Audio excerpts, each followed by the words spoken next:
కామెంట్స్లో అడిగారు, మా వైఫ్ ప్రెగ్నెంట్, తను మాటికి బియ్యం తింటోంది, ఇలా బియ్యం తింటే పర్వాలేదా అని. బియ్యం తినడం అనేది నార్మల్ కాదు. ఎవరైతే ఇలా బియ్యం తింటారో వాళ్ళలో యూజువల్గా రక్తహీనత ఉంటుంది.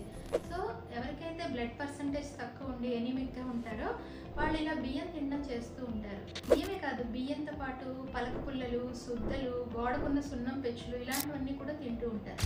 సో ఇలాంటి కండిషన్ని పైకా అంటాం. సో ప్రెగ్నెన్సీ టైంలో బియ్యం తినడం అనేది కంపల్సరీగా ఇవాల్యుయేట్ చేయాల్సిన విషయం. అంటే చూపించుకుని దానికి కారణం ఏంటో కనిపెట్టాలి. సో హీమోగ్లోబిన్ టెస్ట్ చేసి ఎనీమియా ఏదైనా ఉందా లేదా చూసుకోవడం వల్ల దానికి కారణం ఏంటి అనేది తెలుస్తుంది.